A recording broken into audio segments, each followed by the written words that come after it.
Leban Prabhu, you want to try? Oh, yes, yes. Yes, please, Prabhu. Try. Can I start, right? Yes, Prabhu, whenever you're ready.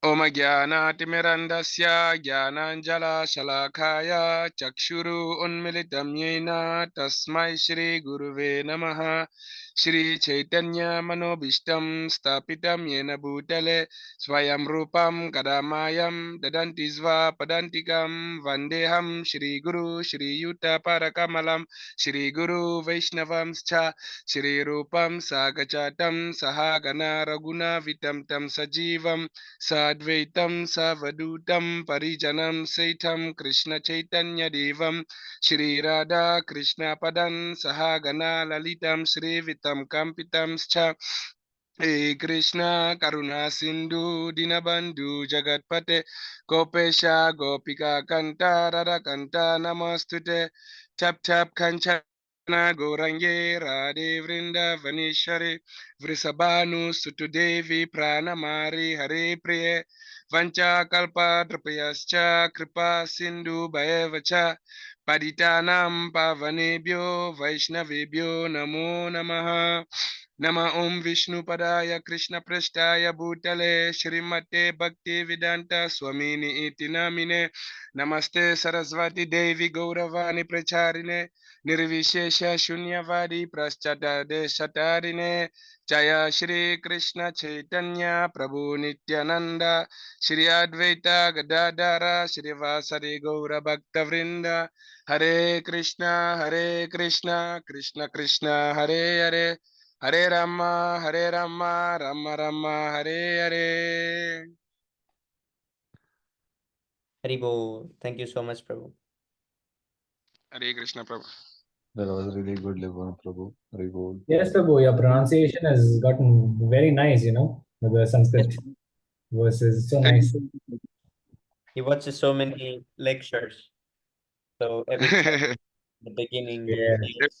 They always start with it, eh? Yes, Prabhu.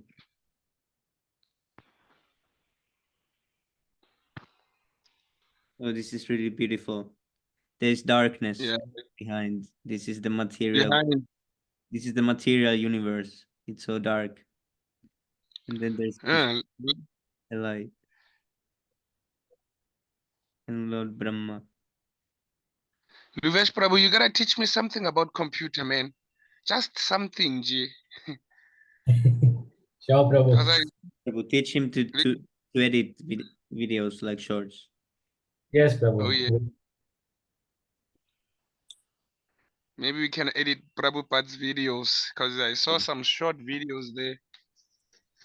Prabhu, you should join the ISK Media Workflow team. Soon we'll have a chain of devotees who will handle editing and uploads and distribution.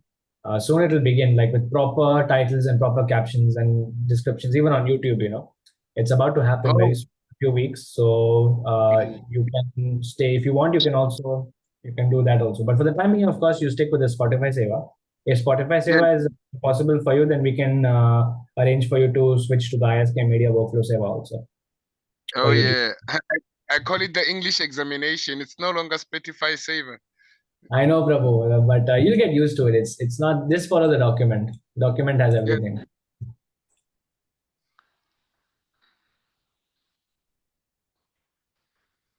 Oh wow, 7 people. Who joined? Let's see. Oh, Hari Bol. Hare Krishna, Hare Prabhu, Dandat Pranam, Jai Shri Prabhupada.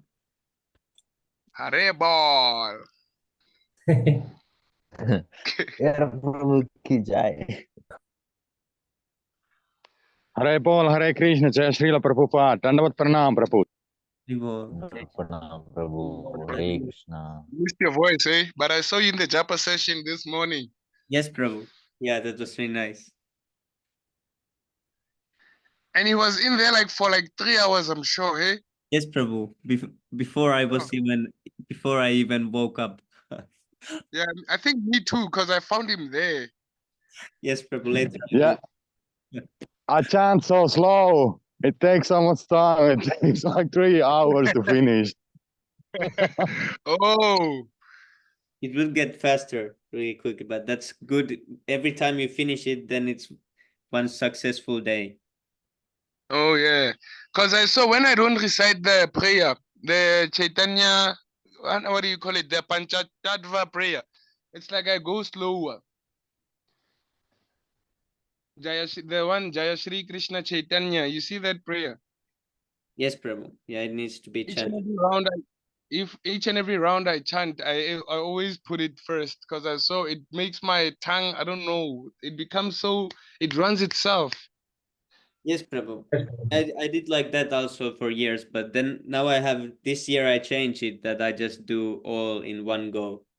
That I do in the beginning and at the end I do the Panchatattva. But both ways are good. You can do either way. There is no harm. It's really beneficial if you can do every round. Oh yes, and Shri Khan told me to read the what do you call them? The 10 offenses before you chant. Yes, Prabhu, that's also good. Then you also It's also learn them by beneficial. heart.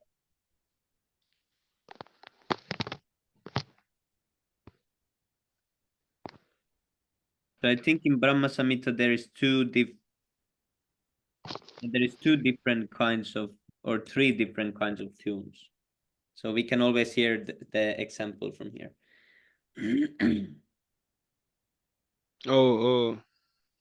Okay, who wants to read the foreword? Prabhu, please do the honors. Okay, Haribo.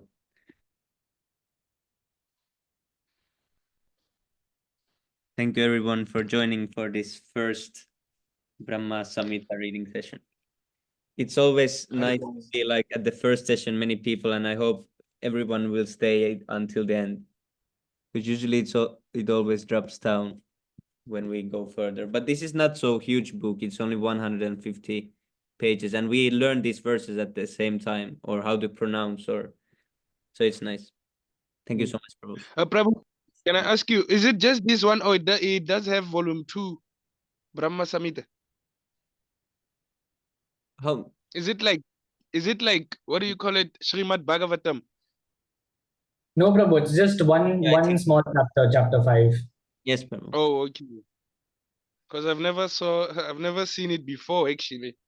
There are other chapters also, but only chapter 5 was recovered, by Sri Chaitanya Mahaprabhu. Oh, okay, Prabhu. Yeah, now I remember, or something I remember about how it was recovered. That was really nice story, but I forgot how it goes. But somewhere in the lectures, Tadvavid Prabhu tells this. Yes. And it's a small portion, and it's not so like, it's not like so far ago. It was like recently. Yes, Prabhu. Okay, the foreword. The materialistic demeanor cannot possibly stretch to the transcendental autocrat who is ever inviting the fall. Oh, we skip this. Yeah, this is done by Bhaktisiddhanta Saraswati, the original translation. His Divine Grace Bhaktisiddhanta Saraswati Goswami Maharaj, spiritual master of His Divine Grace A.C. Bhaktivedanta Swami Prabhupada, and foremost scholar and devotee in the recent age. Lion Guru, Om Vishnupad Paramahansa Parivrajakacharya Ashtottara Shata Shrimad Bhakti Siddhanta Saraswati Thakur Goswami Maharaj Prabhupada Ki Jai. Jai. Yes, he was called Simha Guru. Yes, Prabhu. Forward. The materialistic demeanor cannot possibly stretch to the transcendental autocrat who is ever inviting the fallen conditioned souls to associate with him through devotion or eternal serving mood. The phenomenal attractions are often found to tempt sentient beings to enjoy the variegated position, which is opposed to undifferent monism. People are so much apt to indulge in yeah, this is really hard English. Transitory. Yeah. Saraswati Thakur Prabhu, Saraswati. Even when they are to educate themselves on a situation beyond their empiric area of experiencing jurisdiction. The esoteric aspect often knocks them to trace out imminence in their outward inspection of transitory and transformable things. These impulsive moves them to fix the position of the immanent to an indeterminate impersonal entity, no clue of which could be discerned by moving earth and heaven through their organic senses.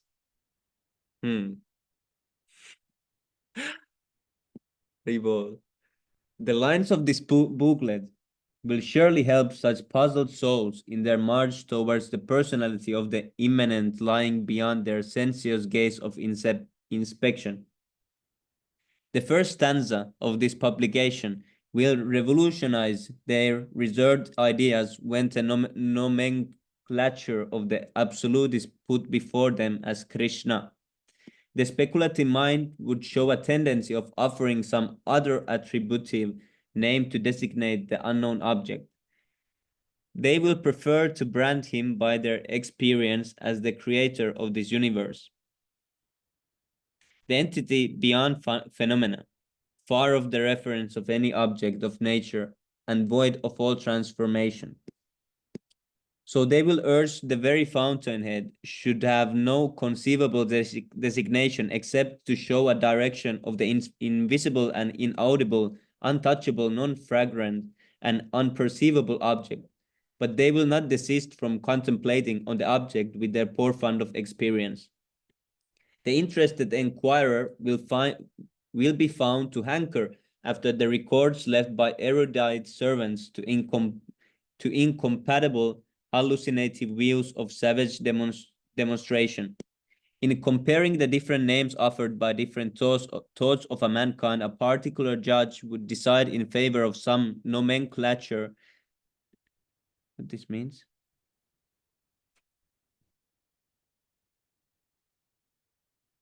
Can someone explain what nomenclature means? Nomenclature. Nomenclature. Like when you want to name, when you want to give something base meanings, like base. Yes, when you want to start off with some axiom definitions of things, when you want to define things first before moving forward, that's nomenclature. Nomenclature, which will suit best his limited and specific whims.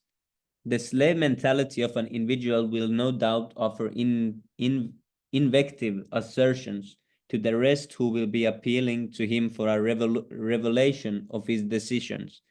To remedy this evil, the hymns of the accepted progenitor of the phenomena would do great help in taking up the question of nomenclature, which is possessed of adequate power to dispel all imaginations drawn out of their experiencing the phenomena by their tentative exploitations. The first hymn will establish the supremacy of the absolute truth. If his substratum, do you know, Luis Prabhu, what substratum means? I think it means the base. Yeah, also kind of a base, like that which is underlying, Yeah, yes, underlying. Yes, Prabhu. Substratum is not shot by the bullets of limited time, ignorance, and uncomfortable feeling, as well as by recognizing the same as an effect instead of accepting him as the prime cause. He will be satisfied to mark that the object of their determination is the par excellent Supreme Lord Sri Krishna, who has eternally embodied himself in his ever-presence, all blissful, all-pervasive, perfected knowledge as the very fountainhead of all prime causes of unending, non-beginning time, the supplying fosterer of all entities, viz., mundane and transcendental. The subsequent lines will go to determine the different aspects of the Absolute, who are but emanations of the Supreme Fountainhead, Krishna, the attractive entity of all entities.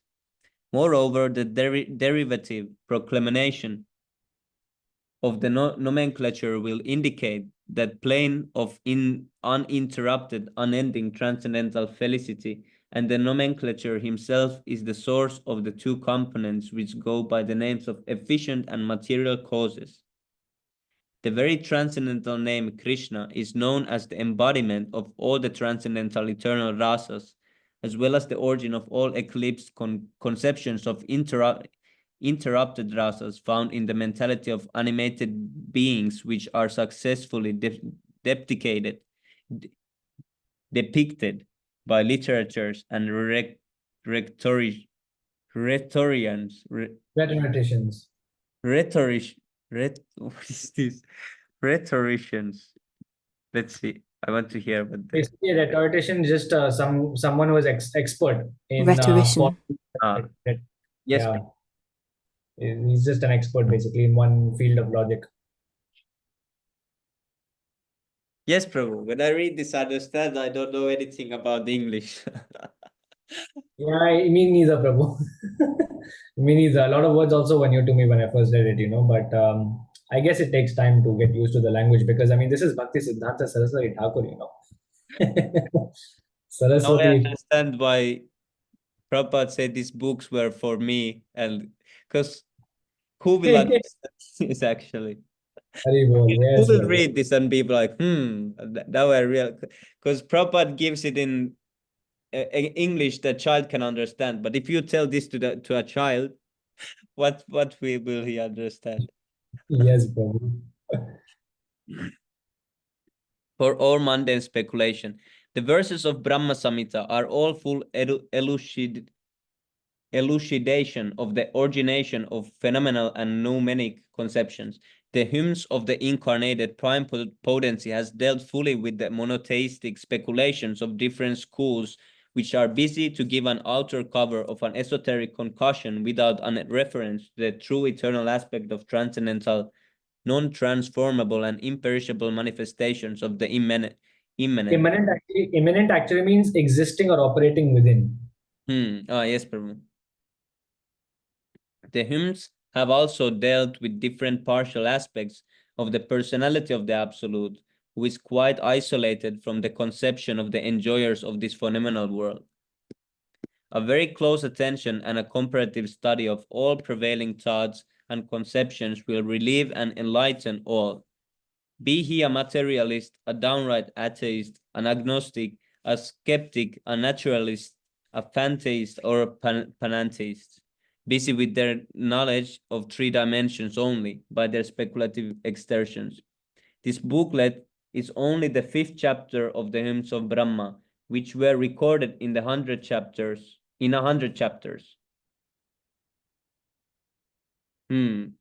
Yeah, so see, Lebohang Prabhu here, it said this is the 5th chapter, and originally there is 100 chapters.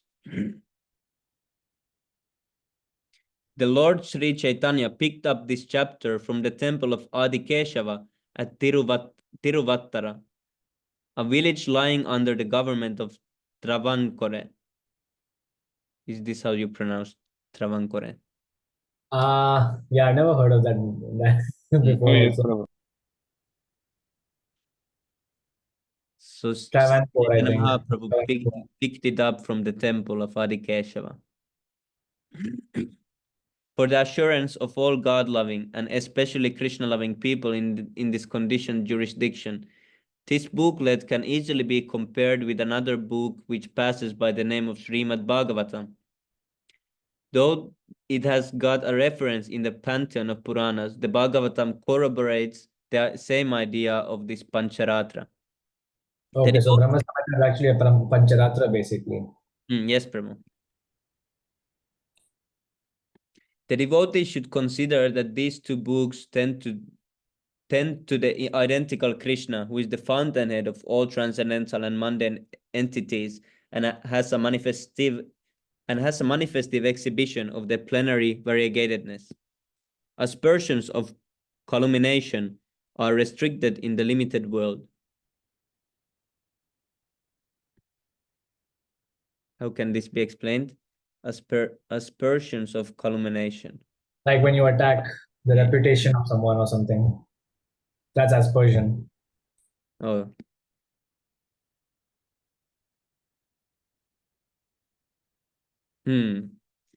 Like false accusation. Kind of like what those who are against the rhetorics do the same, Yes, Prabhu. Practically the same. Like it's a malicious misrepresentation of someone's actions, and that's what they actually do, the GBC, They are doing this calumniation of sorts. Yeah. Whereas transcendence cannot admit such angularities, being an angle of 180 degrees or void of any angular discrepancies. The publisher is carried away to the realm of gratitude when his stores of publication are scrutinized. Scrutinized, yeah. Thakur Bhaktivinoda has given an elucidatory purport on the conception of the most sublime fountainhead of all entities in Bengali, and one of his devout followers has rendered that into English for propagatory purposes. The purports and the translations are traced to the backgrounds of the writings of Srila Goswami, a contemporary follower of the Supreme Lord Sri Krishna Chaitanya. The emotional aspirations will find fair play in pursuing the text of this brochure. By one and all who have any interest in pure tastic achievements, the materialistic inspection often goes on to say that the provincial conception of the theism has made the depicting of transcendental unity into diverse phase quite opposite to the ethical consideration of the limited region. But we differ from such erroneous considerations when we get a perspective view of the manifested transcendentality, eliminating all histories. Prabhu, how is this pronounced? Historicides Historicities or something. Oh, historicities and all allegorical enterprises. All our enjoying mood should have different direction when we take into account the transcendental entity who has obsessed all frailties and limitations of nature. So we solicit the happier mood of the scrutinizers to pay special attention to the importance of manifested transcendence in Krishna. It was found necessary to publish this small book for the use of English, knowing people who are interested in the acme. It's like, do you know this word? Nah, this one I didn't know. It's like the peak. Peak, yeah. Zenith, yeah. High point. Yeah, this is first time I hear acme. Yeah. We should start using these words in our preaching, a little bit. It's so funny. Everybody's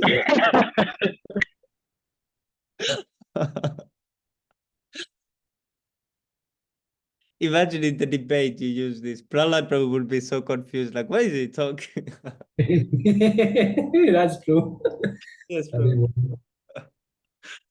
Knowing people who are interested in the acme of transcendental truths in the manifestive phases, the theme delineated in the text of this book is quite different from the ordinary heaps of poetical mundane literature, as they are confined to our limited aspiration of senses.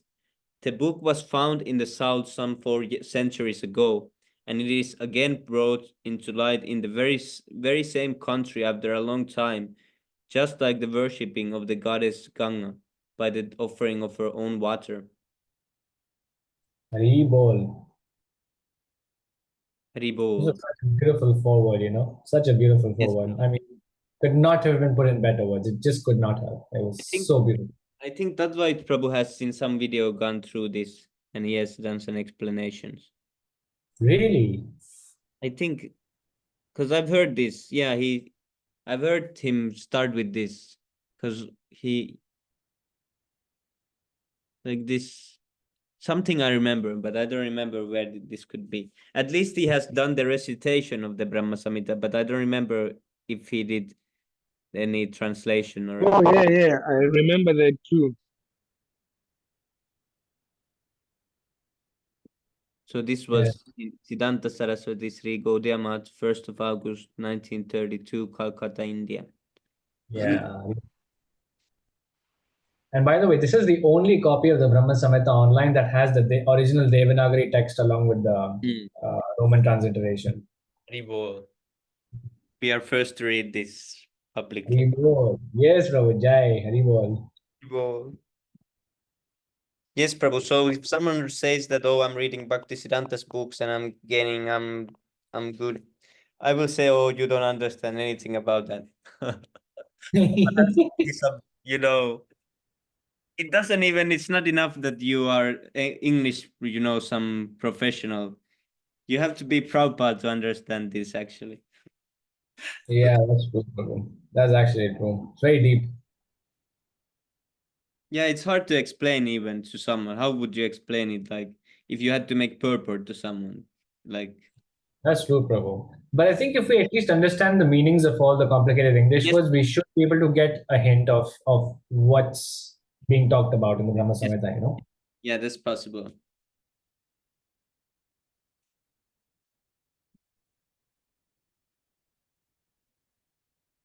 Yeah, I've read so many Prabhupada's books because I've never before read any other books in my life, any like school books or anything like this. So all the English that I mostly learned, it's through Prabhupada's books. So that's the most familiar English type that I have. But when I read Prabhu, other English, it's always confusing. Prabhu. Yes, Prabhu. So meaning you did not go to school, or you meaning like you did not even study them? I went to school, but I didn't study much. I learned my English from games mostly because I was playing internet games. Oh, I you're like me. English really young because I started playing internet games like 6 years old. So I started to Oh, learn the English really young from there. And yeah, you like movies me. also. We watched a lot of movies and all this, and from those I learned. But in school didn't study much. I just Yeah. didn't read anything And much. I Didn't like reading at all. only studied the day before the exams. Yes, Prabhu. Yeah, and then I quickly tried to forget everything. I just went through quickly. I tried to Actually, remember. in school, Yes, Prabhu. we never study. We actually gram. We study word for word just to pass and forget. Yes, Prabhu. Yeah, that's what I tried to do also. Okay, who wants to? Luvesh, Luvesh must go first. This one is hard, eh? Ishvara Parama Krishna. If anyone else wants to go first, I understand. That's all right.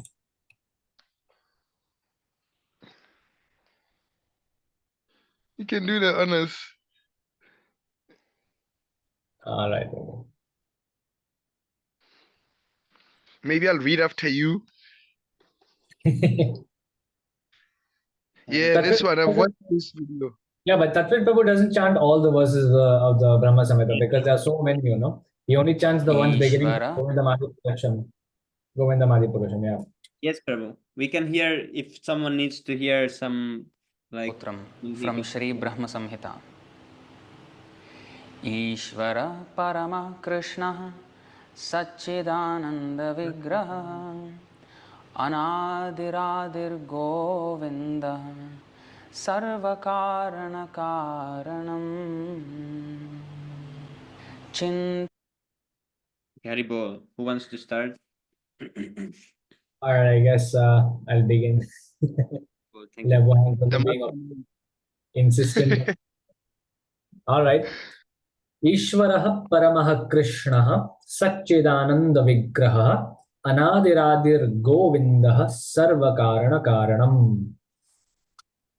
Ishvaraha, the controller, Paramaha, supreme, Krishnaha, Lord Krishna, Sat, oh my god, Sat, compromising eternal existence, Chit, absolute, absolute knowledge, Ananda, and absolute bliss, Vigraha, whose form, Anadihi, without beginning, Adihi, the origin, Govindaha, Lord Govinda, Sarvakarana Karanam, the cause of all causes. Haribol. So Krishna, who is known as Govinda, is the supreme Godhead. He has an eternal, blissful spiritual body. He is the origin of all. He has no other origin, and he is the prime cause of all causes. So, do you remember in which situation Lord Brahma is speaking in this? I don't know exactly where I've read it, but these are praises by Lord Brahma to Krishna. But that's as far as I know. I don't know exactly when, maybe before creation, after creation. Yes, Prabhu. You I know? also forgot. Yeah. Yes, Prabhu. Maybe need to ask this from Prahlad Prabhu in this Goshti. Yes, Prabhu, we should ask. It's a good question. Okay, Haribol. Krishna is the exalted supreme entity having his eternal name, eternal form, eternal attribution, and eternal pastimes. The very name Krishna implies his love attracting designation, expressing by his eternal nomenclature the acme of entity. So here I think it means that Krishna is the topmost of all entities with regards to the nomenclature discussed in this verse, like topmost, he has a supremely spiritual body in the cause of all causes, and he has no other origin. So I think that's what this part of the purport means. So his eternal, beautiful, heavenly, blue-tinged body, glowing with the intensity of ever-existing knowledge, has a flute in both his hands. As his inconceivable spiritual energies are extending, still he maintains his all-charming medium size by his qualifying spiritual instrumentals. His all-accommodating supreme subjectivity is nicely manifested in his eternal form. The concentrated all-time presence, uncovered knowledge, and inebriating felicity have their beauty in him. The mundane manifestive portion of his own self is known as all-pervading Paramatma, Ishwar, or the superior Lord, or Vishnu, all-fostering. Hence, it is evident that Krishna is sole supreme Godhead. His unrivaled or unique spiritual body of super excellent charm is eternally unveiled with innumerable spiritual instrumentals or senses and unreckonable attributes, keeping their signifying location properly, adjusting at the same time by his inconceivable conciliative powers. This beautiful spiritual figure is identical with Krishna, and the spiritual entity of Krishna is identical with his own figure. The very intensely blended entity of eternal presence of felicitous cognition is the charming targeted holding or transcendental icon. It follows that the conception of the indistinguishable formless magnitude, Brahman, which is an indolent, lax presentment of cognitive bliss, is merely a penumbra of intensely blended glow of the three concomitants, viz., the blissful, the substantive, and the cognitive. This transcendental manifestive icon, Krishna, in his original face, is primordial background of magnitudinal infinite Brahman and of the all-pervasive Oversoul. Krishna as truly visioned in his variegated pastimes, such as owner of transcendental cows, chief of cowherds, consort of milkmaids, ruler of the terrestrial abode, Gokul, and object of worship by transcendental residents of Golok beauties, is Govinda. He is the root cause of all causes, who are the predominating and predominated agents of the universe. The glance of his projected fractional portion in the sacred originating water, viz., the personal oversoul or Paramatma, gives rise to a secondary potency nature who creates this mundane universe. This oversoul's intermediate energy brings forth the individual souls analogously to the emanated rays of the sun. This book is a treatise of Krishna. So, the preamble is enacted by chanting his name in the beginning. Ishwaraha Paramaha Krishna. Yes, Prabhu. Haribol.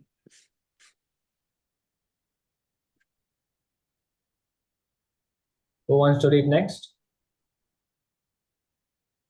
Hare Krishna Prabhu, please accept my full obeisance. It's all Hare Krishna Prabhu. Hare Krishna Prabhu. Dandavat Pranam. I can read from where? Text 2, Prabhu.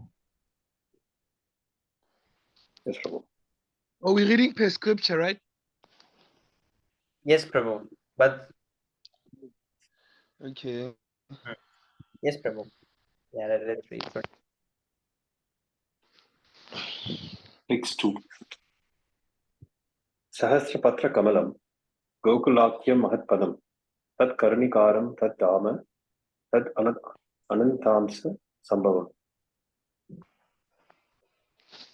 Sahasrapatra, possessing 1,000 petals. Kamalam, a lotus. Gokula Akyam, known as Gokula. Mahatpadam, the super excellent station. Tat, of that, lotus. Karnikaram, the whole. Tat, of him, Krishna. Dharma, the abode. Tat, that, Gokula. Ananta, of his infinitary aspect. Balarama. Amsa, from a part. Sambhavam, produced. I don't know what whole means, Prabhu. Karni Karam. It's very difficult to understand. Core is like, Translation. the center, or like a pattern of a spiral, that's whole. Pattern of a spiral. Okay. Yeah, that's whole. Like in the center, like there's a center point, and then on that center point, there's a pattern of spirals that come around, Oh, like yes. a coil. Right. See? Nice. Coil. Yes, Prabhu. Understood. Translation. The spiritual place of transcendental pastimes of Krishna is portrayed in the second verse. The super excellent station of Krishna, which is known as Gokula, has thousands of petals and a corolla like that of a lotus sprouted from a part of its infinitary aspect, the whole of the leaf being the actual abode of Krishna. Purport. Gokula, like Goloka, is not a created mundane plane. Unbounded character forms the display of his unlimited potency and his propagating manifestation. Baladeva is the mainstay of that energy. The transcendental entity of Baladeva has two aspects: infinite spiritual manifestation and infinite accommodating space for insentient gross things. The uniquadrantal delineation of material universe will be dealt within the proper place. The triquadrantal extensions of the transcendental infinitary field of the Almighty, unlamenting, non-perishing and non-apprehending unlimited situations of halo, which are fully spiritual, majestic foliation. This very majestical extension portrays the manifested, lofty, rich feature of the vaster, unlimited region or greater atmosphere, which has its resplendent location wholly beyond the realm of mundane nature, on the further shore of Raja, surrounded by the halo of Brahman or indistinguishable entity. This majestical is very, very difficult to interpret, Prabhu. Quadrantal and indistinguishable. I definitely need a dictionary to go and read it again later. Prabhu, I actually remembered, or I thought that here would be some Prabhupada purpose or something, but this is actually too hard. Yeah, Yes, Prabhu. It's way too hard. Which part were we? Yeah, until indistinguishable entity. I'm trying to interpret as I read, but it's very difficult to interpret. Yes, Prabhu. Basically, this part of the purport, I think, means that beyond the Viraja ocean, I think the causal ocean, I think, if I'm not mistaken, the causal ocean is also called the Viraja river. And beyond that, river, that beyond that causal ocean, there's a realm in which the topmost realm is that Gokul, that Yes, Prabhu. whole. Yeah, I've heard the explanation from some Prabhupada's books. I've heard the explanation. Yes, Prabhu. But Triguantra, I heard first time. It's some number. Quadrantal. Wow. On whose three sides are quadrants, it says. Yeah, even I don't understand this fully. Even I don't understand this fully. There's no way I can understand it. Yes, Prabhu. Wow. It was funny when Srikant Prabhu came to this part.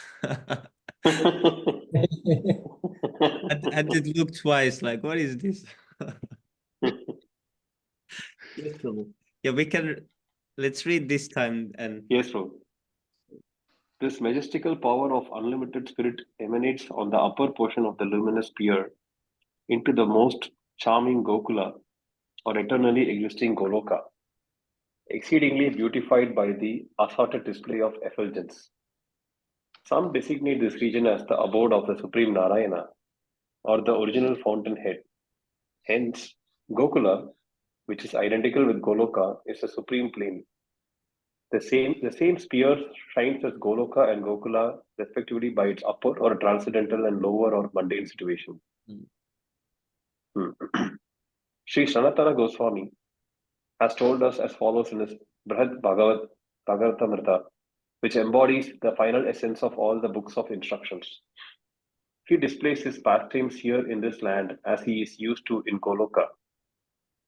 The difference between the two planes lies only in their locations as high and low. That is, in other words, Krishna plays exactly the same part in Goloka as he exhibits on the mundane plane of Gokula.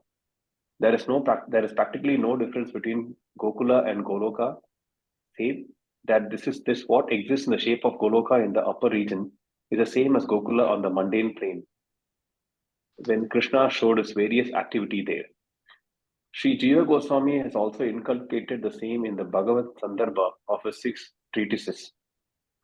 To ascertain the plane of Goloka Vrindavana is the eternal abode of Krishna, and Goloka and Vrindavana are identically one. And though both are identical, yet Krishna's inconceivable energy has made Goloka the acme of the spiritual kingdom, and Gokula of Madura province, forming a part of the mundane plane, which is also a manifestation of triquadrantal vibhuti, conducting majesty. Pure human understanding cannot possibly make out how the extensive triquadrantal, which is beyond human comprehension, can be accommodated in the limited nether material universe of a uniquadrantal disclosure. Goloka is a spiritual plane. Hence, his condescended portion in the region of material space, time, etc., is in no way restricted, but unlimitedly manifested with this full boundless propriety. But conditioned souls are apt to assert a material conception in regard to Gokula by their miserable senses, so as to bring him below the level of their intellect. Though the eye of an observer is impeded by a cloud when gazing at the sun, and though the tiny cloud can never really cover the sun, still the clouded vision apparently observes the sun as covered by the cloud. In just the same way, the conditioned souls with their obscured intelligence, senses, and decisions accept Gokula as a piece of measurable land. We can see Gokula from Goloka, which is eternal. This is also a mystery. The attainment of final beauty due is a success in attaining one's eternal self. The success in identifying the true self is finally achieved when the screen of gross and subtle coils of conditioned souls is removed by the sweet will of Krishna.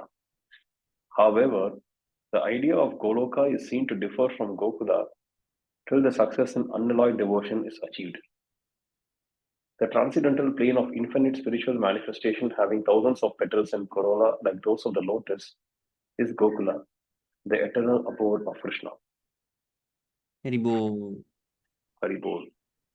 I think I should make a list of words that are complicated to understand in general. And what we can do is we can go through each of those words, and then maybe in sometime in the future, when we read Brahma Samhita again through the reading sessions, then we can actually review the words and then read it again with that state of consciousness where we know what the words mean. Yes, Prabhu. Probably make a note actually. Every time we read and I come across a word, then I should just write it down. Yes, Prabhu. Yeah, these purports are really hard. Yeah, so I'll make a list actually, and I might send the list also to as a PDF file or something to everyone in the group. ISK Vaishnav Sangha. Yes, Prabhu. We can at least now go through the translations. But Prabhu, we need the Krishna book soon. So you need to work on Krishna book. I thought you said you were going to read the Krishna book as is for the time being, and I start with Bhagavatam directly because Bhagavatam is big, no, and it would be better if I start with Bhagavatam first. Should we start the Krishna book as the normal version, like the normal? Yes, Prabhu, you can start the Krishna book for the time being for the normal version. Bhagavatam, you start proper.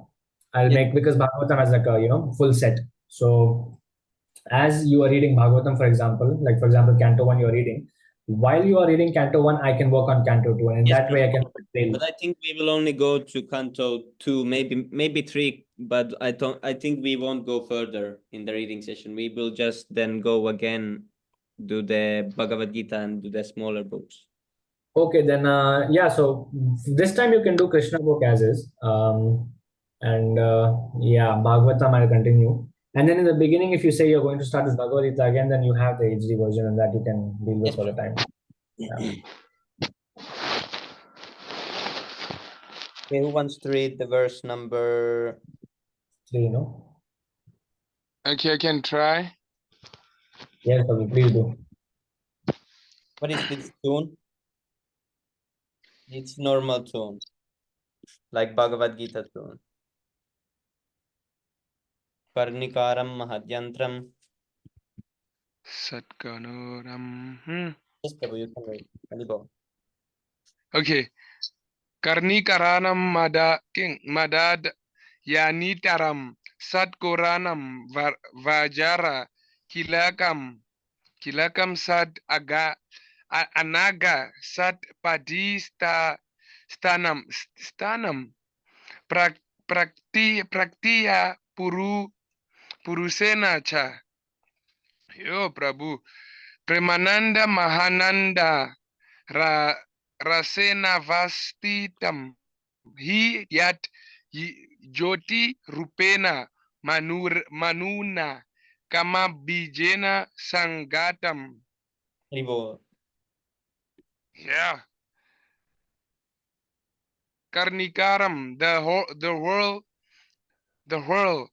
Mahat, great, Yantram, figure, Satkonam, a hectagon,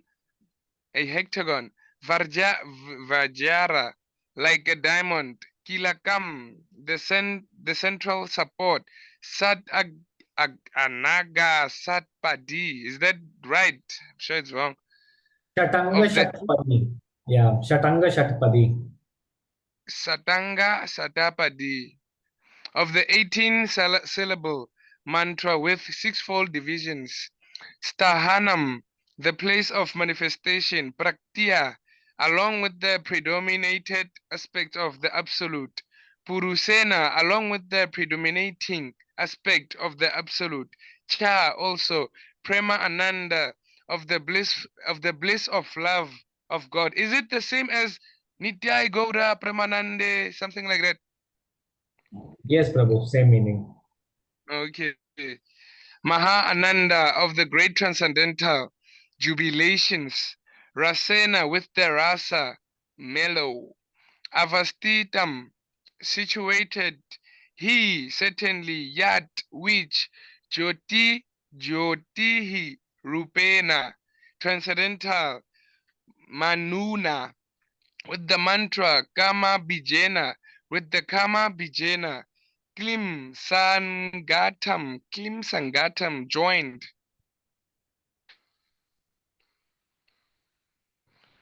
The world of the transcendental lotus is the realm wherein dwells Krishna. It is a hexagonal figure, the abode of the indwelling, predominated and predominating aspect of the absolute.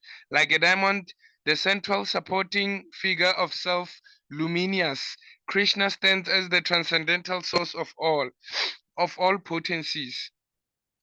The whole name, consisting of 18 transcendental letters, is manifested in a hexagonal figure with sixfold divisions. Alibo.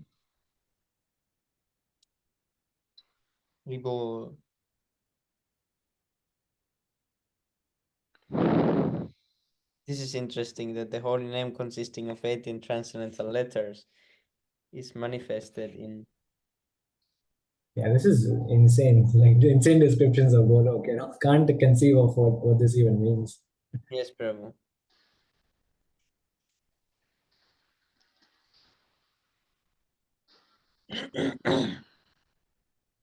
Okay, Prabhu, you can read the next one also.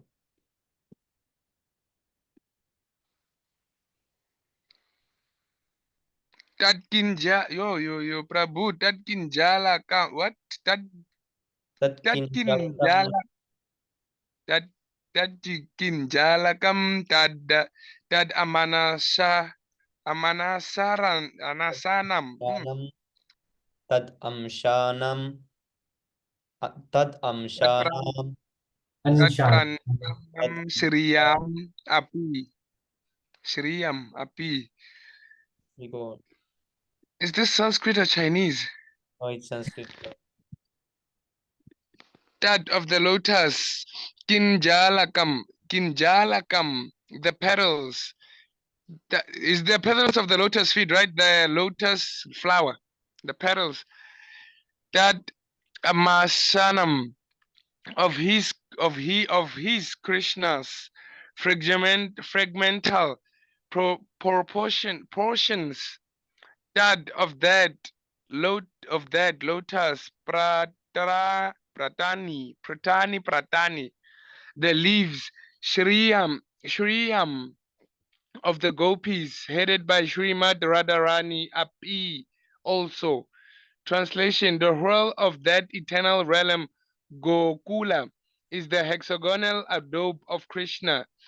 Its petals are the adobes of gopis, who are part and parcels of Krishna, to whom they are most lovingly devoted and are similar in essence. The petals shine beautifully like so many walls. The extended leaves of that lotus are the garden-like Dharma. Example, the spiritual adobe of Sri Radhika, the most beloved of Krishna. Gokuladam ki jai. Oh, you don't read purports. Oh.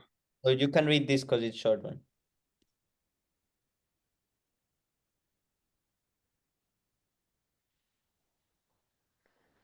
The transcendental Gokula is shaped like the lotus. The eternal words is like a hexagonal figure.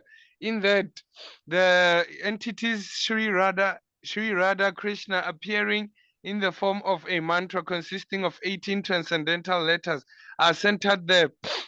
The propagating manifestations emanating from the seed potency are present there. With the said entities, with the said entities as the center. Sri Radha Krishna is the primary cause or the seed himself. Gopala Tapani says Omkara signifies the all-powerful Gopala, and his potency, and Klim is the same as Omakara. Hence, Kamabija, or the primary cause of all love, is connotative of the entities Sri Radha Krishna.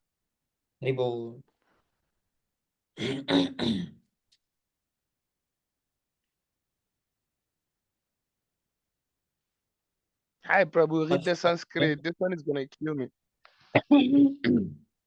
Does someone else want to continue?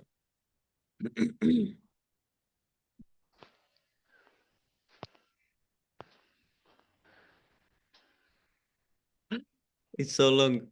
Everybody's scared of the long Sanskrit part. Can I do it too? Yes, Prabhu. Okay. श्वेतद्वीपाख्यम् अद्भुतम् श्वेतद्वीपाख्यमद्भुतम् चतुरस्रं चतुर्मूर्तेश्चतुर्धाम चतुष्कृतम् चतुर्भिः पुरुषार्थैश्च चतुर्भिर्हेतुभिर्वृतम् शूलैर्दशभिरारब्धम् ऊर्ध्वाधो दिग्विदिक्ष्वपि अष्टभिर्निधिभिर्जुष्टम् अष्टभिः सिद्धिभिस्तथा मनुरूपैश्च दशभिर्दिक्पालैः परितोवृतम् श्यामैर्गौरैश्च रक्तैश्च शुक्लैश्च पार्षदर्शभैः शोभितं शक्तिभिस्ताभिरद्भुताभिः समन्ततः चतुःअस्रं quadrangular place tat Gokul or that paritah surround. What, Prabhu? I was asking Vish Prabhu, where did he learn to recite Sanskrit? From Tadvid too? No, Prabhu, like anyone who lives in India, they speak Hindi, and if you just know how to pronounce the Roman transliteration letters, it's exactly as the pronunciation of words in Hindi. Oh. But you can also do it, just practice. Haribol. You make it so simple. Nah, Prabhu, it's alright. Paritaha, surrounding. Shvetadweep, the white island. I think in Russian also the same word is there, Shweta or something, or Svetlana or something, I don't know. Means the same. Akhyam, named. Adbhutam, mysterious. Chatuhu Asram, quadrangular. Chatuhu Murteha, of the four primary expansions, Vasudev, Sankarshan, Pradyumna, and Aniruddha. Chatuh Dham, consisting of four abodes. Chatuh Kritam, divided into four parts. Chaturbhihi, by the four. Purusha, Arthaihi, human requirements. Cha, and Chaturbhihi, by the four.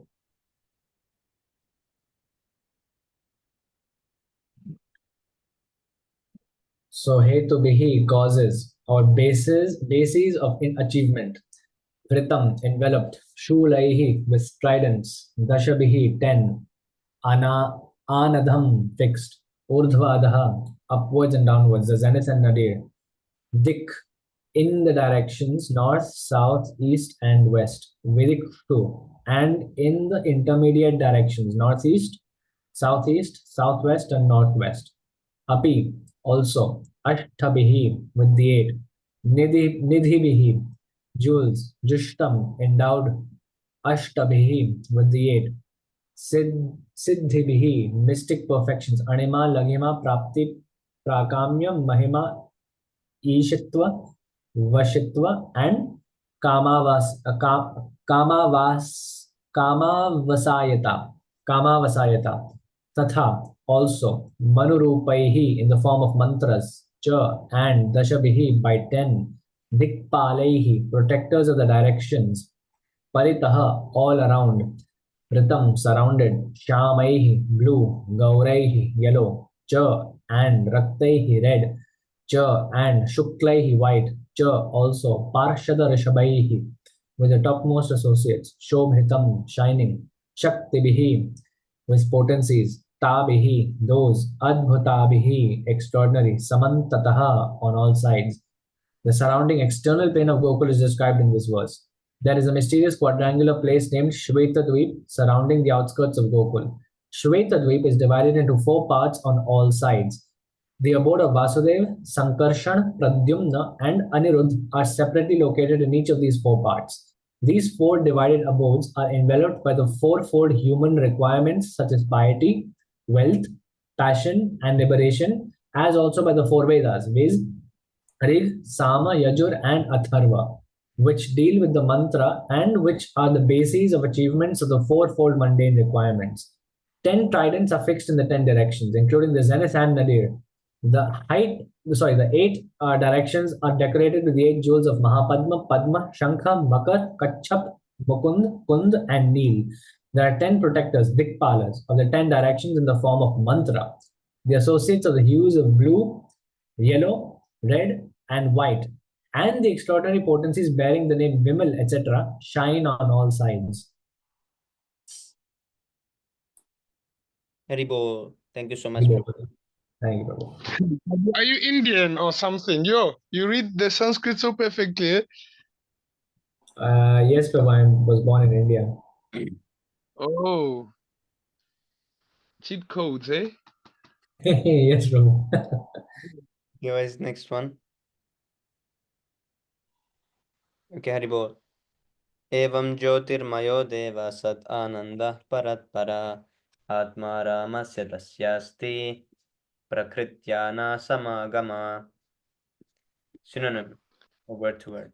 Evam, thus, Jyoti, Maya, transcendental, Devaha, the Lord, Sat Anandaha, the own self of eternal ecstasies, Parat Paraha, the superior of all superiors, Atma Aramasya, engaged in the enjoyments of the transcendental realm, Tasya of him, Asti, there is Prakritya, with the mundane potency, Nanat, Samagamaha, association, translation. The Lord of Gokula is the transcendental supreme Godhead, the own self of eternal ecstasies. He is the superior of all superiors and is busily engaged in the enjoyments of the transcendental realm and has no association with his mundane potency. This is a really nice verse. 5, 6. Do we have it? No, let's save it. You can save it, yes.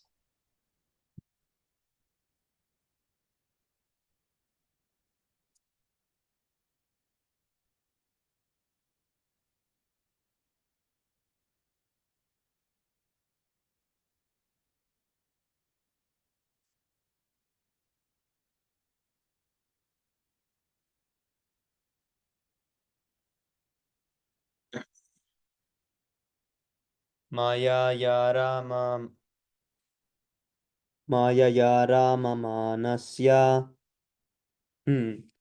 Maya Rama Rama Manasya Naviyogastaya Saha Atmana Ramaya Reme Tyaktya Kalam Sisrikshaya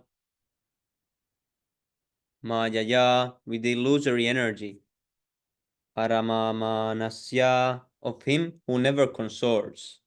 Not Viyogaha, complete separation. Taya, her, Saha from Atmana, with his own. Ramaya, spiritual potency. Rama, with his spiritual potency. Rama. Reme consorts. Tyakta kalam, by casting his glance in the shape of sending his time energy. Tyakta kalam. Shishirikshaya, with the desire to create. Translation. Krishna never consorts with his illusory energy. Still, her connection is not entirely cut off from the absolute truth. When he intends to create the material world, the amorous pastime in which he engages by consorting with his own spiritual chit potency, Rama, by casting his glance at the deluding energy in the shape of sending his time energy, is an auxiliary activity. So Krishna never consorts with the illusionary energy. Still, the connection is not entirely cut because there's the glance. But what is this? This part I didn't understand. In which he engages by consorting with his own spiritual chit potency, Rama. Is this? What is this Rama? Is it? It's like another one of his potencies, the Rama potency. So there's a Rama potency, there's Ladini potency, and a few others. Yes, Prabhu. Prabhu, what is consorting? Consorts. It's like consort refers to, like, partner. Yes, Prabhu. Consort with your partner, that's consorting. Okay, thank you, Prabhu. Yes, Prabhu.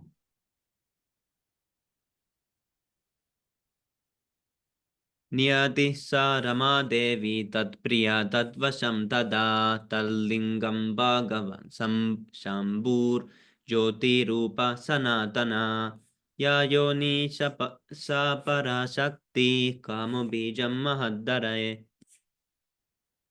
Niyati, the regulator, sa, she, Rama, the spiritual potency.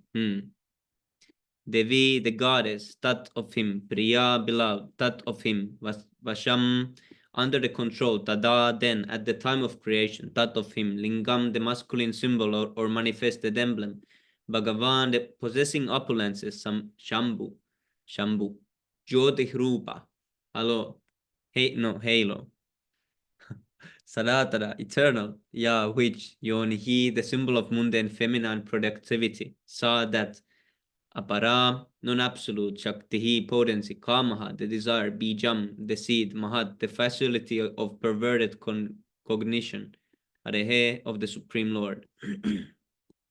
Translation. The secondary process of association with Maya is described. Rama Devi, the spiritual seed potency, beloved consort of the Supreme Lord, is the regulatrix of all entities. The divine plenary portion of Krishna creates the mundane world. At creation, there appears a divine halo of the nature of his own subjective portion, Svamsha. This halo is divine Shambhu, the masculine symbol or manifested emblem of the Supreme Lord. This halo is the dim twilight reflection of the Supreme Eternal Effulgence. This masculine symbol is the subjective portion of divinity who functions as progenitor of the mundane world, subject to the supreme regulatrix Niyati. The conceiving potency in regard to mundane creation makes her appearance out of the supreme regulatrix. She is Maya, the limited, non-absolute, apara, potency, the symbol of mundane feminine productivity. The intercourse of these two beings for the facility of perverted cognition, the reflection of the seed of the procreative desire of the Supreme Lord. This is really big translation, and the verse was not so long. Okay, one more. Lingayoni atmika jata ima maheshwari praja. All offspring of the consort of the great Lord, Maheshwara, of this mundane world, are of the nature of the embodiment of the mundane masculine and feminine generative organs.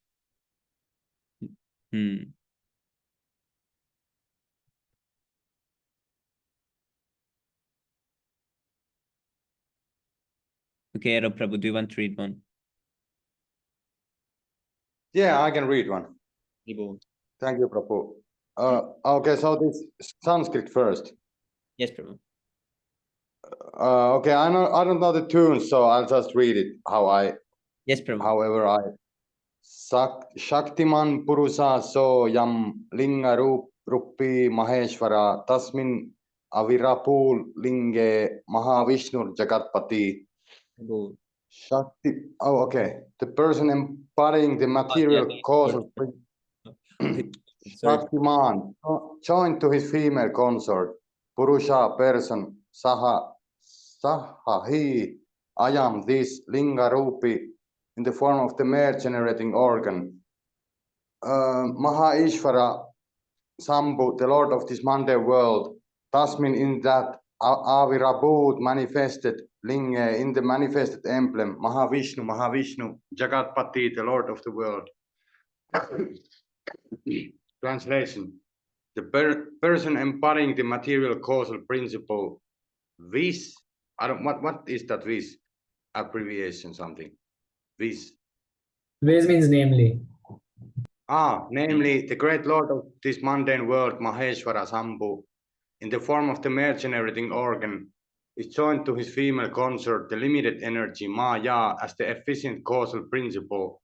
The Lord of the world, Mahavishnu, is manifest in him by his subjective portion in the form of his glands. Haribol. Okay, one more.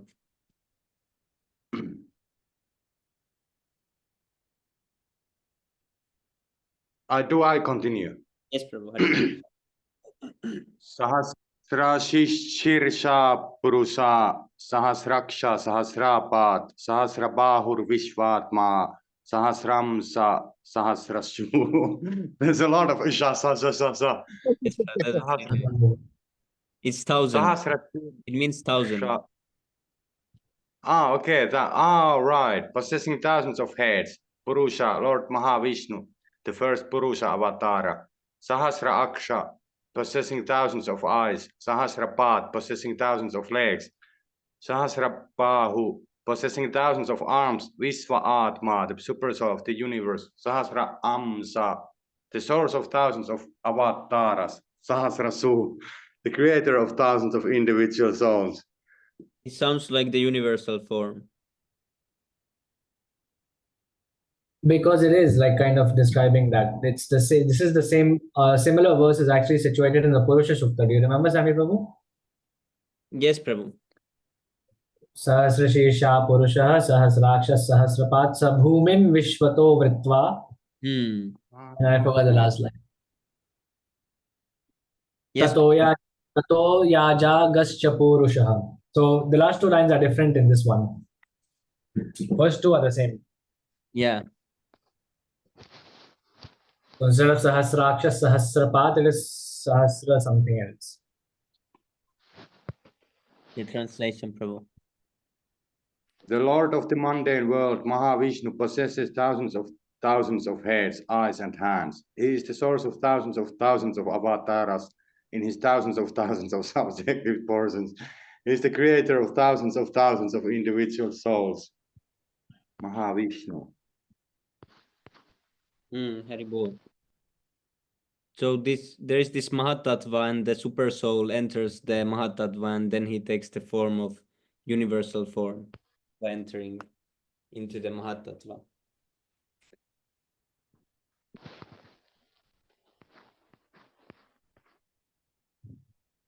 Okay, now we need to go to 6 Astakam prayers, maybe, because it's getting closer to 10 o'clock in India. But tomorrow we will... What, Prabhu? Oh, I was asking Luvesh. He changes with who? Pranjal Prabhu. When he's here, Pranjal Prabhu is not here. Pranjal Prabhu is here. He's oh, see, he's surprised. Oh, he changed the name, ne? Yes, Prabhu. You have to always identify. You have to always identify who is Pranjal Prabhu. He's hidden sometimes. Oh. He comes with different identities.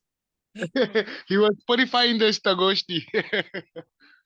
Yes, Prabhu. Sometimes he's prasadam plate and sometimes he's purified, but now he's elected. I think I gotta be him. Change names. Yes, Prabhu. So here, the same Mahavishnu is spoken by the name of Narayana in this mundane world. From the eternal person, he sprung the vast expanse of water of the spiritual causal ocean, the subjective portion of Sankarshana, who abides in Pravyoma, the above supreme Purusha with thousands of subjective portions, reposes in the state of divine sleep, Yoga Nidra, in the waters of the spiritual causal ocean.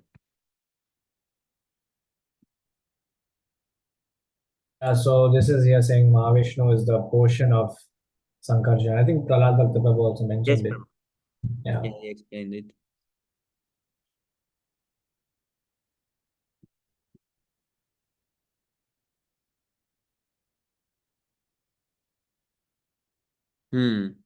The spiritual seeds of Sankarshana existing in the pores of skin of Mahavishnu are born as so many golden sperms.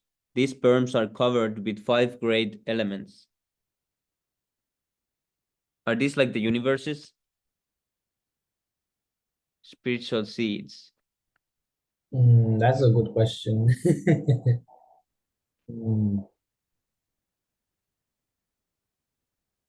Yeah, his divine forms spring up myriad seeds of the universes. Yeah, there we go. So I think these universes are those sperms. Haribol, now we need to go to come. But tomorrow we will start Krishna book. So that will be nice. Yes, Prabhu. So Sri Brahma Samhita, I think, was way too complicated. Yes, Prabhu.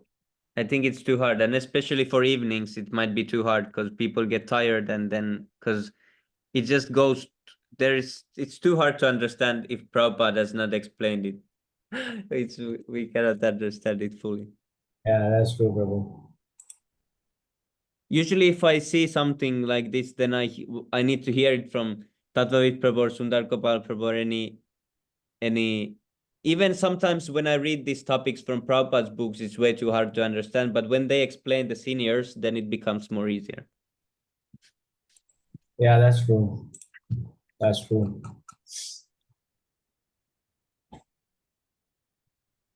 I think we started this before, but the same thing happened. We started this with Dina Krishna Prabhu and with others, and we read like first session and we realized that we cannot understand much. I mean, at some point we should try to understand it, Yes, at some point. At least the translations, they are easier to understand. Yeah, that's true. And I think there is explanation about every translation from Prabhupada also. I could probably make like some vlogs trying to explain a little bit in simpler language. Yeah, it would be really nice. As part of my my video idea also in your personal channel. Yeah, Prabhu. I could probably do that. Or maybe I can make a presentation on it. Yes, Prabhu. Yeah, that would be also nice. Yeah, but that's a big task, you know. Yeah, but you That's a can big make it in portions also, like part one. Yeah, that's a good idea, yeah. Okay, who wants to start? May I do?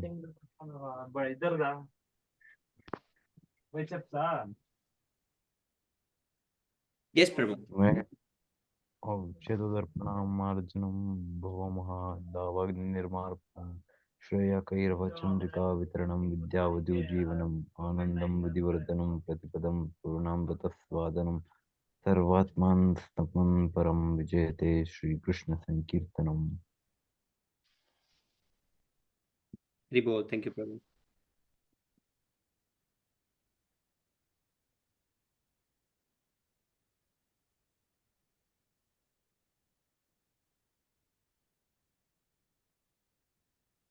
Namnam akari pahuda nija sarva shaktis tatrarpitani yaminta smaranena kala etarchi tava kripa bhagavan mamapi durdaivam itsam yajani nanu ragaha.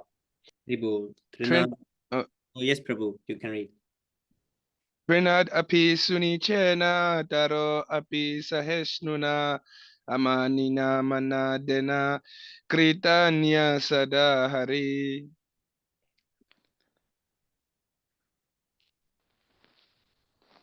नतनं न जनं न सुन्दरीं कवितां वाचकदेशकामये मम जन्मनि जन्मनीश्वरे भवताद्भक्तिरहैतुकी त्वयि ऐनन्दत्तनुजः किङ्करं पतितं मां विषमे भवां दधौ कृपया तव पादपङ्कज स्थितधूलिसदृशं विचिन्तय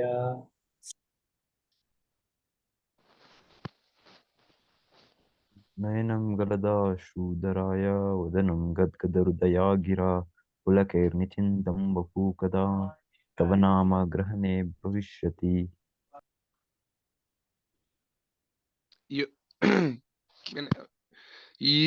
Yugayitam nimishena chakshusha pravishayitam shunyayitam jagat sarvam govinda virahe name. अश्लिष्य वा पादरतं पिनष्टु मामदर्शनान् मर्महतां करोतु वा यथा तथा वा विधातु लम्पतो मत्प्राणनाथस्तु सेवनापरः. Glory to the Sri Krishna Sankirtan, which cleanses the heart of all the dust accumulated for years and extinguishes the fire of conditional life of repeated birth and death. The Sankirtan movement is the prime benediction for humanity at large because it spreads the rest of the benediction mood. It is the life of all transcendental knowledge. It increases the ocean of transcendental bliss and it enables us to fully taste the nectar for which we are always anxious. O my Lord, your holy name alone can render all benediction to living beings, and thus you have hundreds and millions of names like Krishna and Govinda. In these transcendental names, you have invested all your transcendental energies. There are not even hard and fast rules for chanting these names. O my Lord, out of kindness, you enable us to easily approach you by your holy names, but I am so unfortunate that I have no attraction for them. Well, one should chant the holy names of the Lord in a humble state of mind, thinking oneself lower than the store in the street. One should be more tolerant than a tree, devoid of all sense of false prestige, and should be ready to offer all respects to others. In such a state of mind, one can chant the holy name of the Lord constantly. O Almighty Lord, I have no desire to accumulate wealth, nor do I desire beautiful men, nor do I want any number of followers. I only want your positive devotional service, birth after birth.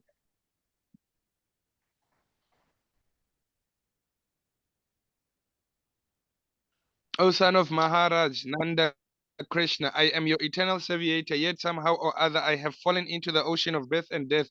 Please pick me up from this ocean of death and place me as one of the atoms at your lotus feet.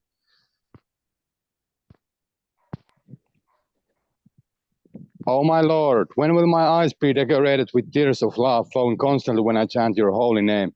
When will my voice choke up, and when will the hairs of my body stand on end at the recitation of your name? O Govinda, feeling your separations, I am considering a moment to be like 12 years or more. Tears are flowing from my eyes like torrents of rain, and I am feeling all vacant in the world in your absence. I know no one but Krishna as my Lord, and he shall remain so even if he handles me roughly by his embrace or makes me broken-hearted by not being present before me. He is completely free to do anything and everything, for he is always my worshipful Lord, unconditionally. Haribol, To bless the devotees who have dedicated their lives for propagating the holy names of the Lord, the holy name of the Lord. That's the first one, I think. To consider the names of the demigods like Lord Shiva and Lord Brahma to be equal or independent of the holy names of the names of the Lord Vishnu. Haribol. Yeah. And then this one I always forget, the spiritual order of Disobey the what was orders of the spiritual master oh as an ordinary being. or thinking him as an ordinary person, something like that. Fourth one. I think when you just search them, you see there are two different ones. You remember that? Yes, Prabhu. But what is four? For it is to blaspheme the Vedic scriptures or scriptures in preference to the Vedic version, something like that. Yes, Prabhu. And then 5 is the glories. Consider the glories of chanting to be imagination. And to interpret the holy names of the Lord, but it does not start like that. To give some to give some interpretation to the holy name of the Lord. And then where we 6, okay, 7, it's about sin activities, committing sinful activities on the strength of the holy name. And then 8, 9, 10, we give it to you. 8 is to consider the the glorious chanting of Hare Krishna to be an auspicious ritualistic activity which is offered in the way of sportive activities. Yes, Prabhu. Haribol. That's right. You're not even done thinking, and we're at number 8. I forgot what day it was, but it was the Karma Kanda, of course. 9th one is to instruct. It's so easy, but I forget it. To instruct a faithless person about the glories of the holy name. Actually, that's an interesting question which I had actually. Like, if that is an offense, how come we're all preaching to all the people, in this world, most of whom are actually offenders? Yes, Prabhu, but if they're innocent, then we need to preach. Not otherwise. But the problem is, how are you going to know if they're innocent? You try first. You first try, and if they show envy, then you move to the next one. Yeah, you can tell by the demeanor. Yes, Prabhu. But first we can try. People know how to pretend, it is when you know that that person is, offensive, and if you go to him and try to tell him the glories of the holy name and everything, then that's offensive. If you know that if he's like, what's the word? I forgot the word. Envious. Is it like when he's okay. So if he doesn't believe and he's like aggressive or like, that's just BS or something, A person like that, do you mean? Yeah, similar, Prabhu.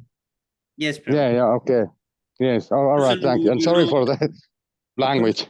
Who would just insult the subject matter and everything. Oh, yes. Thank you.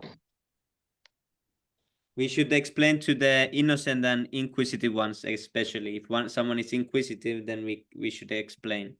And also to devotees, always.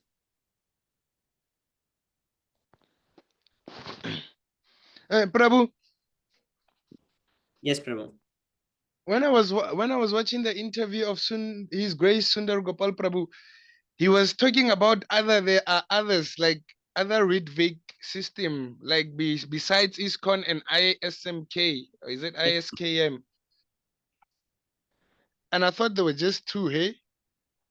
Oh, there is others also. Like ISKCON Bangalore is also Ritvik temple, and there was, I forgot what the other. There was, I think, one more. There was ISKCON one. Bible movement, no? Yes, Prabhu, IRM also, but they don't have temple really. Yeah. But there is also one other ISKCON temple that is Ritvik, but I forgot what the name was. Today I heard it from Sundar Gopal Prabhu. And then also there is some independent persons, but Prabhu said that those who don't have temple, they have no power. He said they need to be temple presidents. Today I heard. And there is in London, there is this bliss movement, but they are also a little bit nonsense. And I saw it's falling day by day, hey? yes, Prabhu. Yeah. Because I saw that they want to I think the is it the GBC? They're separating or something like that. Oh yes, Prabhu. Yeah, the GBC became corrupted. Before the 11, the so-called gurus, they took over the ISKCON, and then the GBC became nonsense. And everyone was following, because Prabhupada told everyone that you must follow GBC. So everyone were thinking that, oh, we are following Prabhupada, so we accept what the GBC is saying. But at some point, Sundar Gopal Prabhu, and they realized that this is nonsense, and there were so many problems. Hamsadutta was drinking alcohol. There was this Jayatirtha Swami who was taking LSD and doing Narsimha, he was doing this Abhishek, he was doing on LSD, and then he got beheaded. So he tried to take his disciple's wife, and then the disciple came and cut his head off. This happened in America. Yeah, one of the gurus, his head got cut off. But wow. And His Grace Sundar Gopal Prabhu said they're starting to praise Ganesha and I think Lord Shiva. Yes, Prabhu. Demigod worship is very rampant in ISKCON now. Yes, Prabhu. Because they think that is it the spiritual masters who are changing the philosophy? Yes, Prabhu. It's mainly these gurus, because there's now 96 gurus, and they have their own things. They all think they are empowered to make changes and everything. So they just. I'm sure they're writing books day by day now, eh? Yes, Prabhu. And there's competition going on between different guru camps. One guru camp is fighting another. One is saying, "Oh, my guru is best. Oh, you should come to us." And it's like some football teams having fights. Yeah, I think I heard a statement that they're now fighting for like donations. No, you donate for our ISKCON, don't donate for that one. You see, yes, everything is going. It's something that is I heard from Prabhu the explanation of everything from the beginning. It was really nice. I will need to hear it now again. Yeah. Okay, but the 10th offense, we forgot 10th offense. Give it to Luvesh Prabhu. To not have faith in the chanting of holy name, and to maintain materialistic attachments even after hearing so many instructions on this matter. One should also not be inattentive while chanting.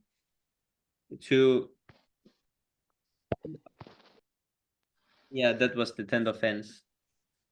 And it Panchakalpatarupyascha kripa sindhubhya vacha patitanam pavanebhyo vaishnavebhyo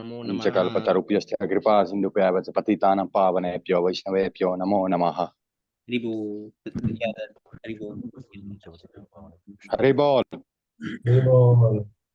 YSCAM Russia has changed the name.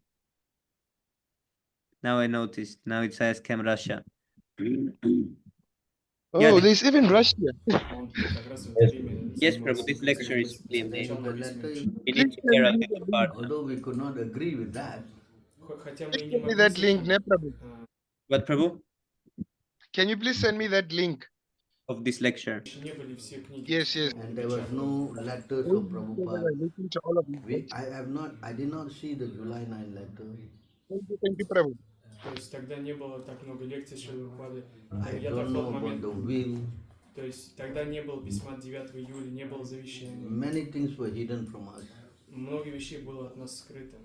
The moment Prabhupada left, Tamal Krishna, he announced that there are 11 people that Prabhupada. We need to make some clips from this in English language for the ISCAM TV channel, actually. Yes, bro. They are all now Mahabhagavatas, pure devotees. The Prabhupada, What does pure they are all now Mahabhagavatas, pure devotees. Although we could not agree with that, but we all thought if Prabhupada said, then okay, we will do.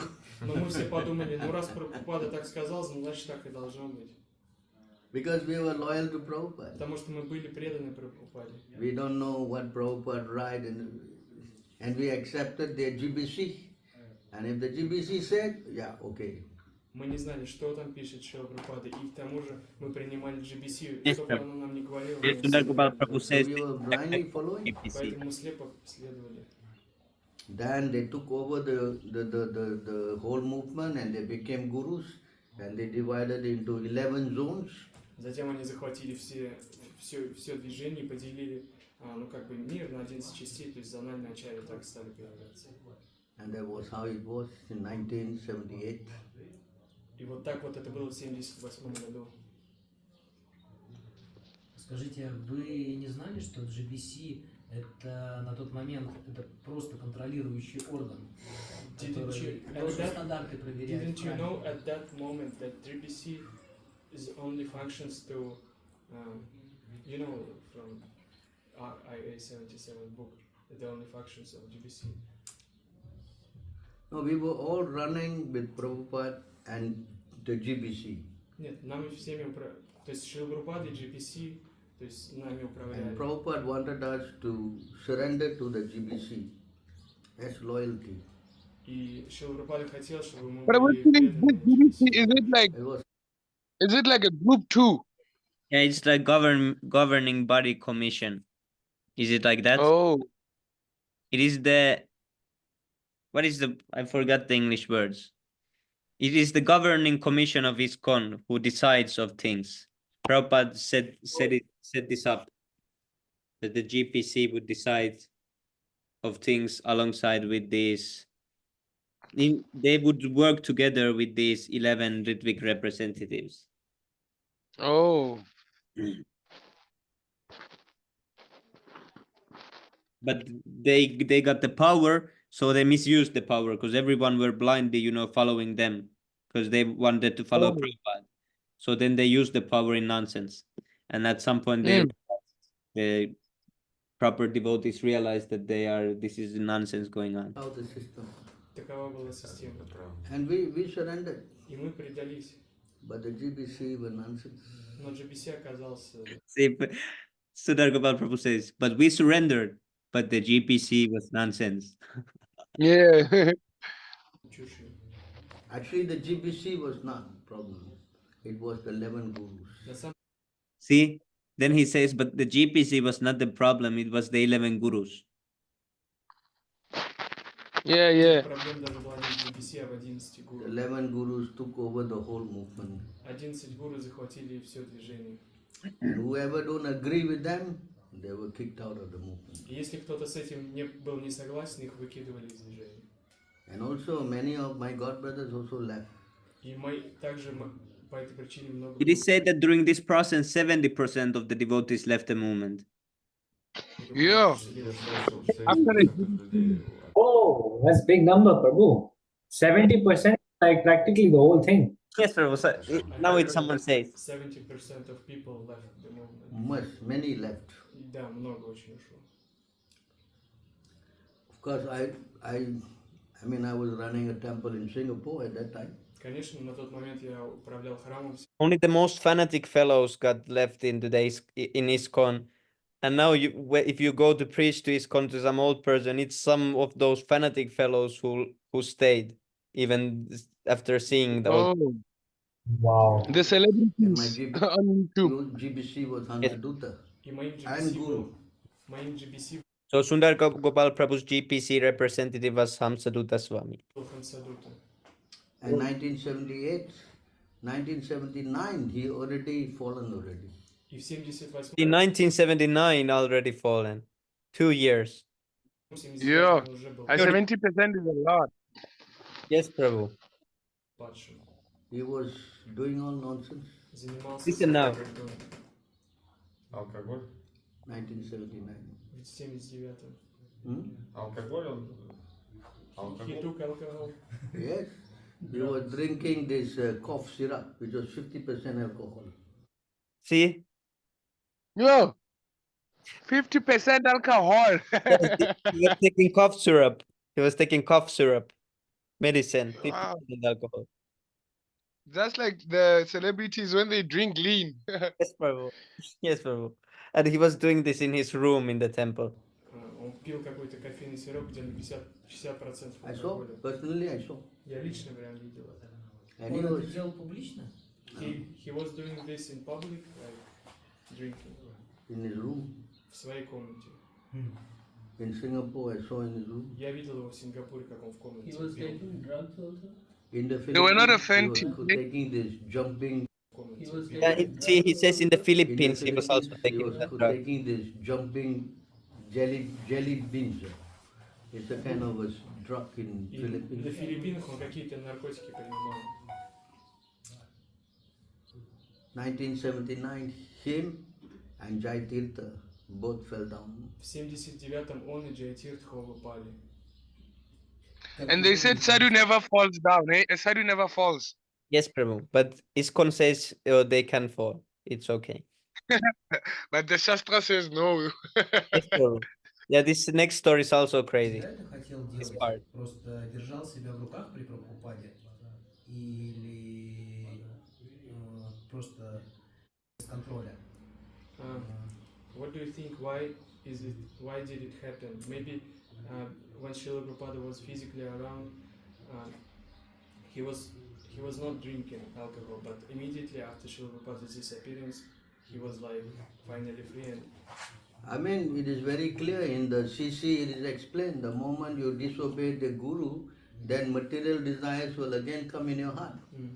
В читании Чайтаньи ясно говорится, Yes, как Prabhu. This is logical because imagine if you don't have in your heart anymore the feeling that you can get spiritually liberated, you feel that your spiritual road is blocked fully.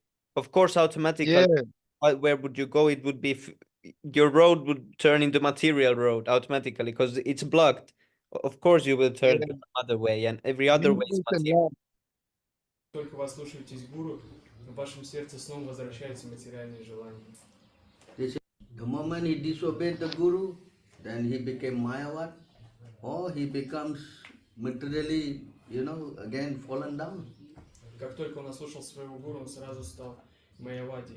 Sometimes devotees, they quote this thing that Brahma fell down, and actually, I don't think Brahma actually ever fell down at all, because here in Prabhupada's books properly, it says here directly that if Brahma could be a victim of the sexual urge, then what of others who are prone to so many mundane frailties? But Prabhupada continues by saying that this extraordinary immortality on the part of Brahma was heard to have occurred in some particular kalpa, but it could not have happened in the kalpa in which Brahma heard directly from the Lord the 4 essential verses of Srimad Bhagavatam, because the Lord blessed Brahma after giving him lessons on the Bhagavatam that he would never be bewildered in any kalpa whatsoever.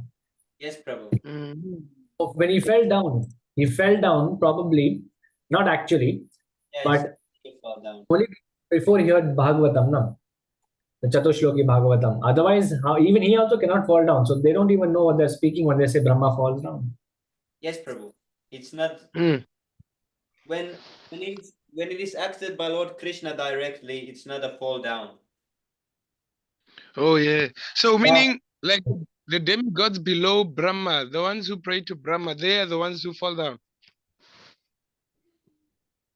Can they fall? No, Lord Brahma is their spiritual master, because Lord Brahma is also a devotee. I don't think, because they also know Vishnu is supreme. They don't pray to Lord Brahma and think Lord Brahma is supreme, because they know, because through Lord Brahma, the other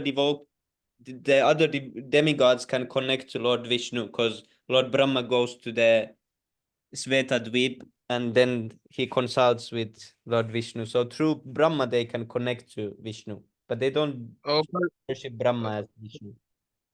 Because I remember there is some scripture that was talking about Lord Indra when he did not know that Lord Krishna was in this world as a person. Yes, Prabhu. Yeah, this Govardhan Lila is also because he thought Krishna is some ordinary strong boy with some power, but he didn't know that he just The thought supreme some boy. person. Yes, Prabhu. So he was confused, and Krishna stopped his worship. Krishna stopped completely because he wanted to teach. This is also Krishna directly doing something, so it's not similar to someone's fall down. When it is done, Oh, yeah. teach others. It is example for others, so it's part of lila. But when we fall down, it is not. It is just ourselves getting fully covered with illusion, and there is no part of any Lord's lila. It's just our sense gratification. We just try to become Krishna.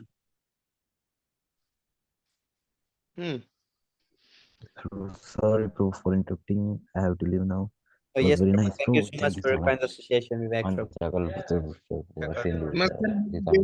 Prabhu. Dhanam Pavane, pure Thank you so Vaishnav. much, bro. Also, Tomorrow I have even to if wake up. devotees claim, even if ISKCON devotees claim that he actually fell down, then we can also tell them that, okay, even if that is the case, he also gave up his body. Can you give up your body now because you committed Yes, such a Prabhu. grievous, Yeah. especially as a guru? Why don't they do it? Brahma did it. Okay, you may say he fell down, but he also gave up his body immediately after that. So why don't you, challenge them? Yeah. They okay, all right, okay. If you want to identify yourself as Brahma, okay. Well, he gave up his body. Why don't you? Because that is also the injunction. But they will only do things that suit their own, personal agendas and all that nonsense. Brahma can never fall down. That is not actually real. Just Leela. Vivek, you must come back again tomorrow. Yes, bro. It's really. I will come, bro. Sure. From Thank you, Prabhu. from tomorrow, I'll come. Okay. Thank you. Hare Krishna. Hare Krishna Prabhu. Who other fell than Brahma? I think there was someone else. Sorry? Oh, Lord Shiva also fell down.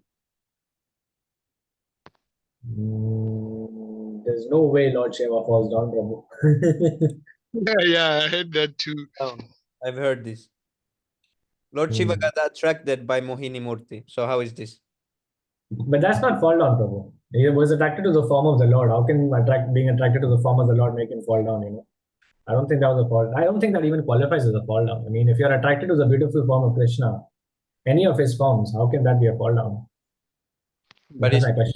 Yes, bro. And also they say the gopis fell down. Oh my God, that is another level of stupidity. They had their husbands, but they fell down. Oh my God. Isn't it fun teaching these things? Sometimes they argue, they try to defend their point that gurus can fall down with nonsense like this. It goes. Yeah. If you say Lord Shiva can fall down, the next you say gopis fall down.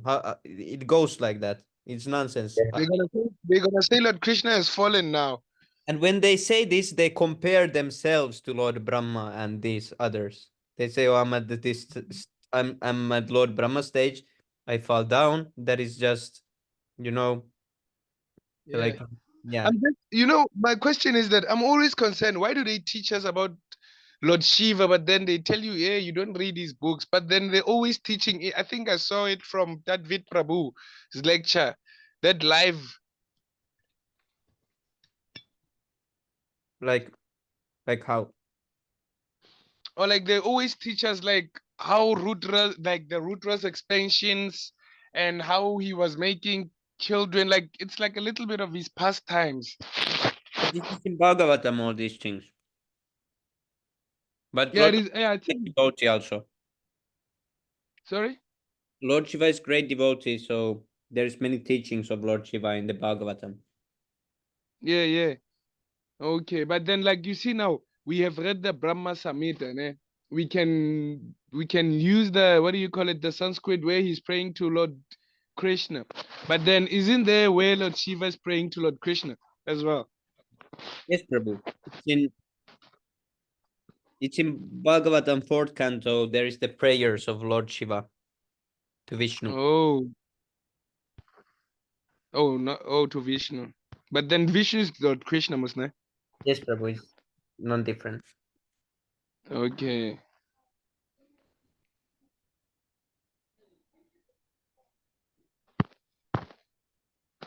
Lord Shiva says,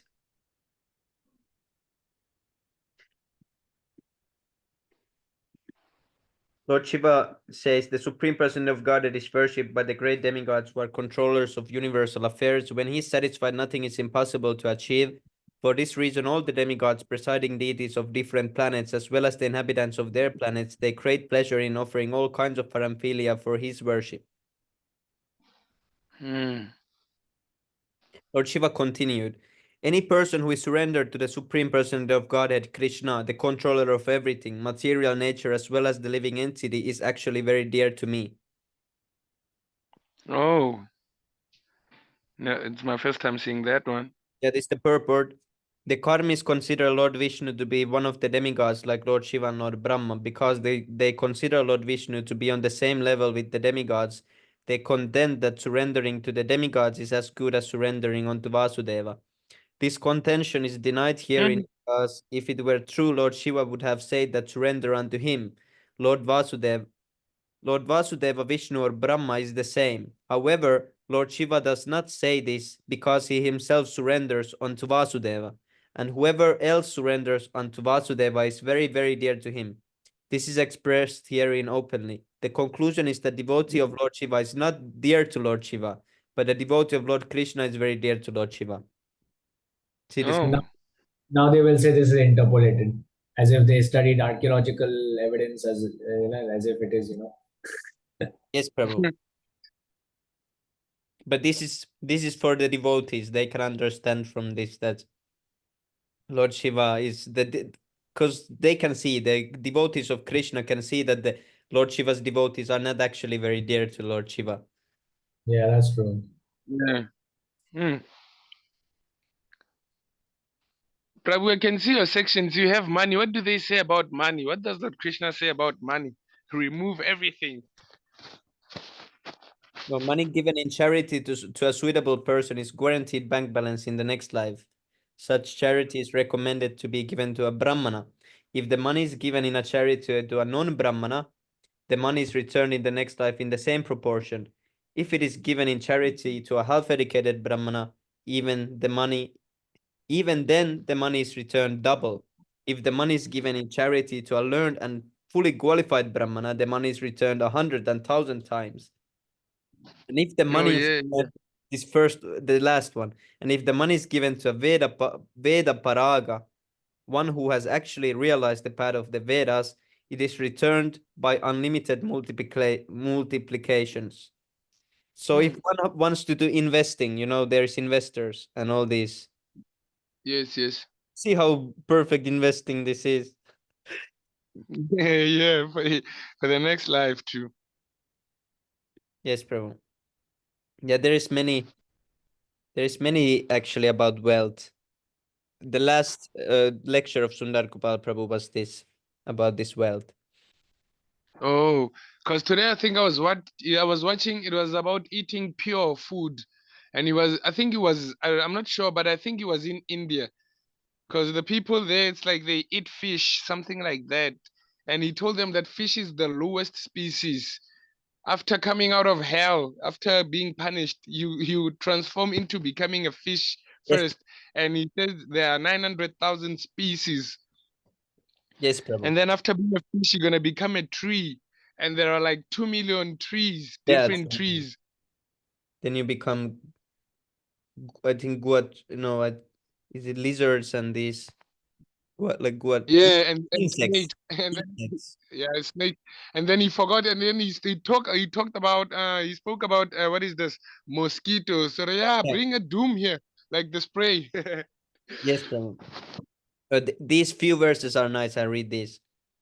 The Brahmana continued, I am actually seeing how a rich man who is a victim of his senses is very greedy to accumulate wealth and therefore suffers from insomnia due to fear from all sides despite his wealth and opulence.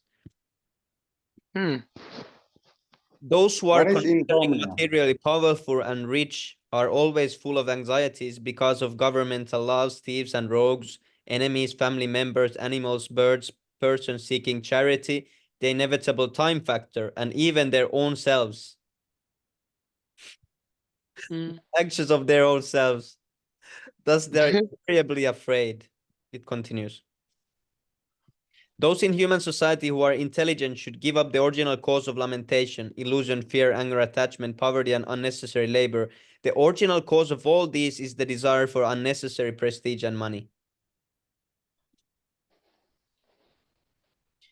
This is an example.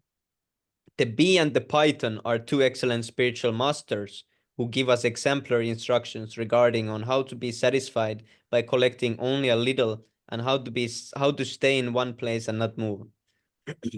From the bumblebee, I have learned to be unattached to accumulating money, for although money is good as honey, anyone can kill its owner and take it away.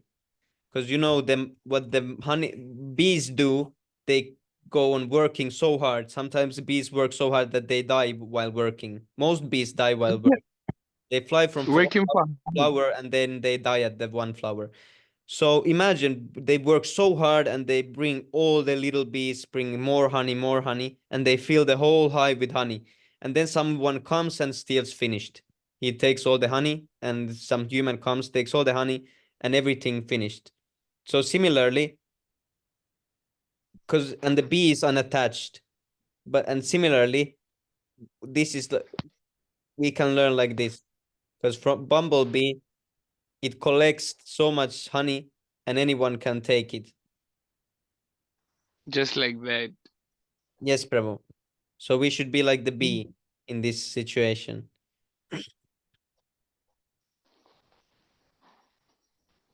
Let's see what Prabhupada explains. The honey gathered in the comb is taken away by force. Therefore, one who accumulates money should realize that he may be harassed by government or by thieves and even killed by enemies. Especially in this age of Kali Yuga, it is said that instead of protecting the money of the citizens, the government itself will take away the money with the force of law. The learned Brahmana had therefore decided that he should not accumulate any money. One should own as much as he immediately needs. There is no need to keep a big balance at hand, along with fear that it may be plundered by government or by thieves. Yeah, so one should not be like honey. No, a bee, I mean. I explained wrong. So, because from B, you can learn that no matter how much you collect, someone will come and steal it. So you should not be like B and collect so much because someone will come and steal it. Oh yeah, yeah. Then, Prabhu, it's getting late, Prabhu. Yo. yes, Prabhu, last one. This is about the snake. See, this is about the python. I do not endeavor to get anything, but I'm satisfied with whatever is achieved in its own way. If I do not get anything, I am patient and unagitated like a python and lie down in this way for many days. Because you know, python, they don't move much and they let the food come to them. And also when they eat, sometimes for 100 days, python can stay at one place and not eat anything when he eats a big meal. Yeah, yeah. Okay, last purpose. Yeah. One should learn detachment from bumblebees, for they collect drops of honey here and there and keep it in their honeycomb. But then someone comes by force and takes all the honey away, leaving the bumblebees with nothing. Therefore, one should learn from the bumblebee not to keep more money than one needs. Similarly, one should learn from the python to stay in one place for many, many days without food and then eat only if something comes in its own way. Thus, the learned Brahmana gave instructions gained from the two creatures, namely the bumblebee and the python. That one is a serious one. Yes, Prabhu. This was in Sundar Kumar Prabhu show.